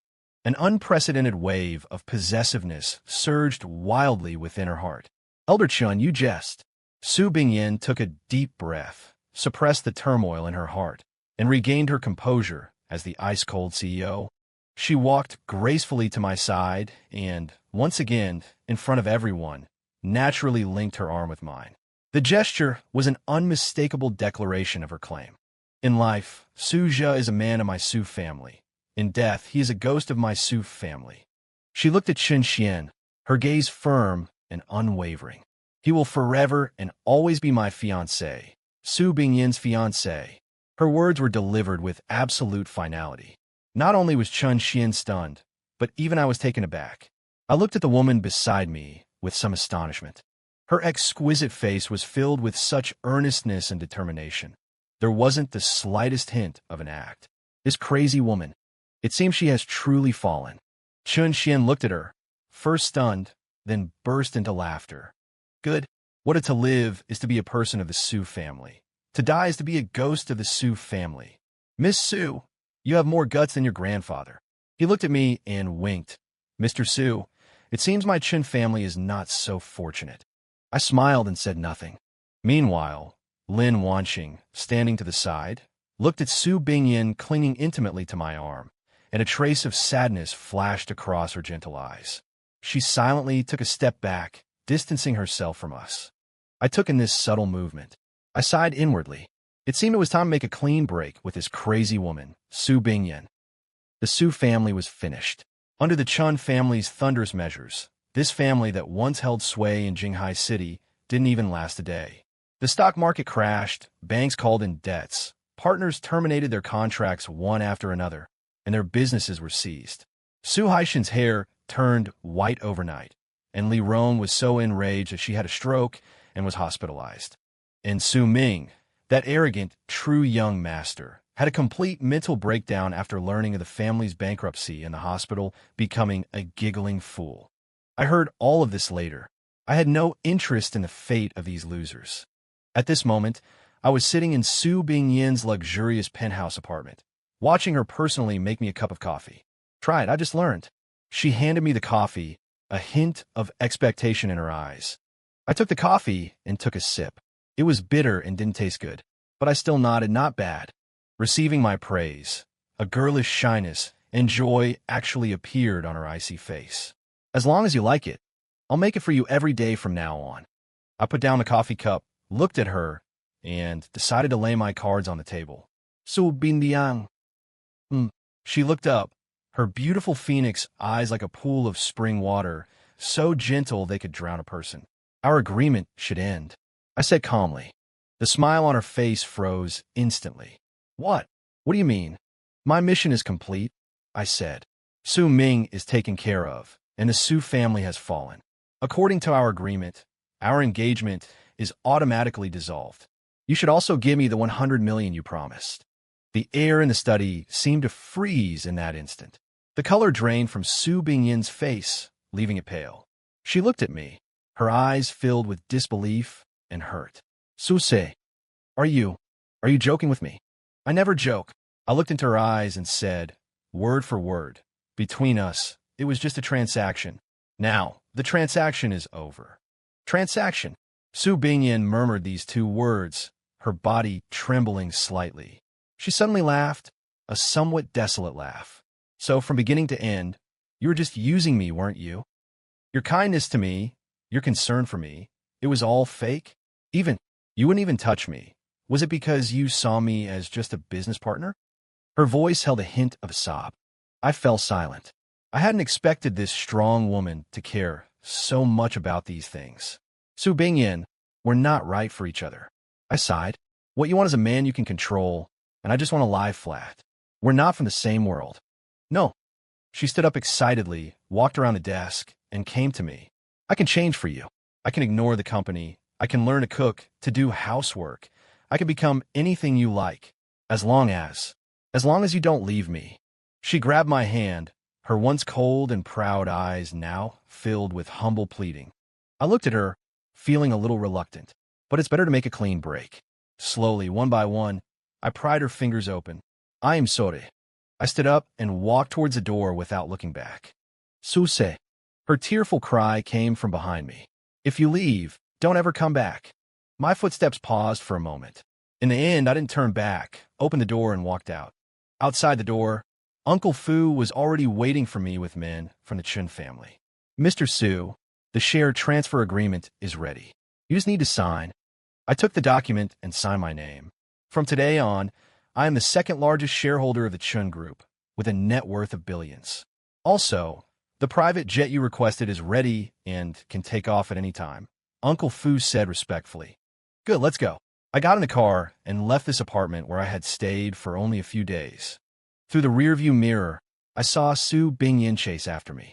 She was in a thin nightgown, barefoot, standing at the door, dazedly watching my car drive away. That stunningly beautiful face was covered in tears. I looked away and closed my eyes. Would be Su Bindian. Goodbye, Jinghai City. My goal is the sea of stars and all the delicacies of the world. 1 year later, the Aegean Sea on a private island. I was in beach shorts and sunglasses, lying comfortably on a beach chair, enjoying a sun bath. Beside me, a hot beauty in a bikini was feeding me grapes. Darling, is this sweet? Her name is Lu Fei, an international supermodel and a dancer, whom I met while traveling the globe. Not far away, a petite girl in a 2D world-made costume was by the sea, bouncing and singing an otaku dance song. Her name is Chun Xiao, a cute and soft girl, and also a top-tier voice actress, whom I picked up at an anime convention in Japan. And on the villa's balcony, a girl with a cool and aloof temperament was elegantly playing the piano, the melodious sound drifting with the wind. She is Lin Wanqing. After the Su family fell, I brought her out too, to travel the world with me. As for that white moonlight, Xianin, too young, still in school. We'll see after she graduates. This is what you call lying flat. Just as I was enjoying this divine life, Uncle Fu hurried over with his satellite phone. Sir, Miss. Miss Su is on the phone. I frowned. For the past year, Su Bingyan had tried to call me countless times, and I had rejected them all. How'd she find Uncle Fu? I took the phone with some impatience. Hello. From the other end came a voice that was both familiar and strange and weak. Su-se. It's me. I am dying. I have stomach cancer, late stage. The doctor said I won't live for more than a month. Can you come back to see me one last time? I fell silent. Late stage stomach cancer? This news was like a giant boulder smashing into the calm lake of my heart, stirring up 1,000 waves. How could this be? She was only in her 20s. How could she get this kind of disease? Su-se, are you listening? On the other end, Su Bingyan's voice grew weaker, accompanied by a suppressed cough. I'm not trying to force you to come back. I just want to see you again before I die. Just one look, okay? Her voice was filled with a humble plea, which made my heart ache.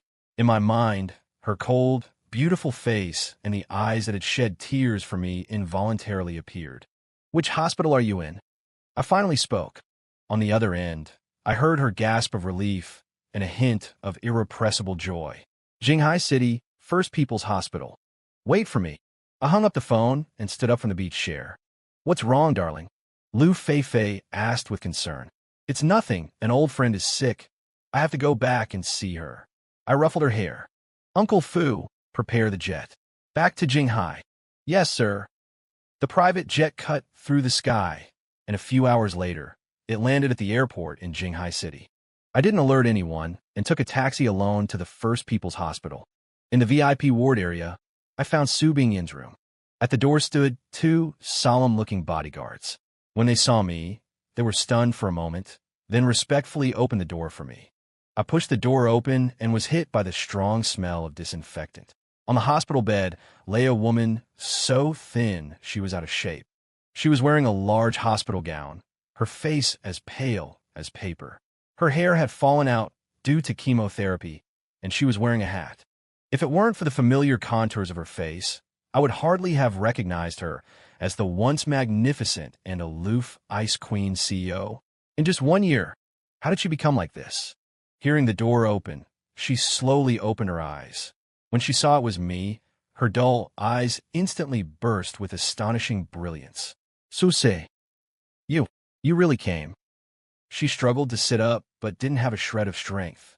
I quickly walked to the bedside and held her down. Don't move. My voice was a little hoarse. She looked at me and smiled, but tears streamed down her face uncontrollably. I thought, you would never see me again. I made coffee for you. It's still the way you like it. Cough, cough. She pointed to the thermos on the bedside table, but before she could finish, she began to cough violently. I quickly supported her and gently patted her back. My hand touched her bony back, and a pain as sharp as a needle pierced my heart. At the same time, my divine medical skills instantly perceived her physical condition. Then I was stunned. Her body was perfectly healthy. Her organs were all in order. Never mind stomach cancer. She didn't even have the slightest ailment. Then why had she become like this? The only explanation, a sickness of the heart. Extreme longing and depression had caused her bodily functions to decline, leading to a loss of appetite, and thus extreme weight loss and a withered appearance. This foolish woman, she wasn't sick at all. She was just torturing herself in this way. You lied to me. I looked at her, my eyes filled with a complex mix of emotions. Su Bingyan's body stiffened, the smile on her face freezing. You don't have stomach cancer at all. I expose her lie, word by word. Her face instantly turned deathly pale, her eyes darting about in a panic, not daring to meet mine. I'm sorry. She bit her lip, her voice as faint as a mosquito's buzz. I missed you too much. I was afraid I would never see you again. Seeing her pitiful appearance, the anger I felt at being deceived vanished in an instant. All that remained was endless heartache and helplessness. What could I say? A woman who had once been so proud had tortured herself to this state, even resorting to lies to deceive me, just for a chance to see me. How could I possibly blame her? I sighed, sat down on the edge of the bed, and took her cold hand in mine. Silly girl. Hearing these two words, Su Bingyin could no longer hold back and burst into tears.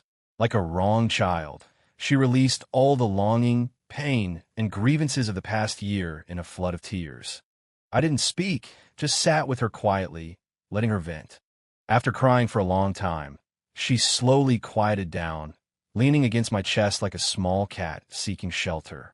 Suja, don't leave me again, okay? She lifted her head, looking at me with her red, swollen eyes, a pitiful expression on her face. I don't want anything. I just want you to be with me. I don't care how many women you have by your side. I really don't. As long as you let me stay by your side, even just to glance at you, I'll be content. Seeing her so humbled, my heart felt as if it were being twisted by a knife. Could I still refuse her? Could I still push her away as cruelly as I had a year ago? I couldn't. I leaned down and gently kissed away the tears on her face. Then, I planted a gentle kiss on her forehead. Okay, I promise you, from now on, we'll never be apart again. Hearing my promise, Su Bingyin's eyes instantly lit up with a brilliance brighter than the stars. She threw her arms around me, using all her strength, as if trying to merge herself into my body. Thank you, Suse. Thank you.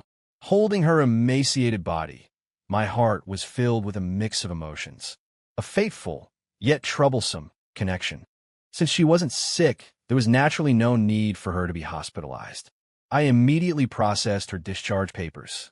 As for the reason for her terminal illness being cured, I just say that I, the divine doctor, had intervened and cured her with my miraculous skills. My reputation preceded me, so no one would doubt it. I took Su Bingyin back to my villa in Jinghai City. This villa was a gift from the Chen family and had been vacant all this time. In the following days, I canceled all my travel plans and dedicated myself to staying in Jinghai and accompanying Su Bingyin. Under my meticulous care, her body recovered at a visible rate. Color returned to her face, and her weight gradually increased. The once stunningly beautiful and aloof female CEO was back. The only difference was that the icy coldness that once surrounded her had completely melted away. In front of me, she was just a woman who would act coquettishly, get jealous, and cling to me. She dismissed all the maids and personally cooked for me, taking care of every aspect of my life with meticulous attention, and I tacitly accepted her presence. However, I never touched her again. It wasn't that I didn't want to, but that I couldn't, because Lu Feifei, Lin Wanxing, and the others had also flown back to Jinghai from the island with me. A war without gunpowder had quietly begun in my villa. Today, Lu Feifei would wear a sexy yoga outfit and show off her amazing flexibility in front of me. Tomorrow, Chun Xiaoxiao would change into a cute cat-eared maid costume and perform an adorable otaku dance for me. The day after, Lin Wanxing would play a moving piano piece and sing a gentle love song for me. And Su Bingyin, with her queen-like aura and meticulous care, would defend her position as the main wife. Every day, I lived in this kind of deep water and scorching fire. Painful, yet blissful. I thought these kinds of days would continue forever. Until that day, an unexpected person found me. A man who claimed to be my biological father. He told me I was not a book transmigrator. I was the long-lost sole heir of the top wealthy family in the capital, the Long family. And my lie-flat system was an adulthood gift from my father, the head of the Long family, who also possessed a system. My worldview, once again, was overturned. So, I wasn't on the first level, I was fucking on the 5th level. Looking at this cheap old dad in front of me with a gratified expression of, son, you've finally grown up. I just want to say one thing. Can you just let a person lie flat properly? End of the book. Dear, can you rate this story in the comment section? Using a 10-point scale, please. If you like this type of story, please follow.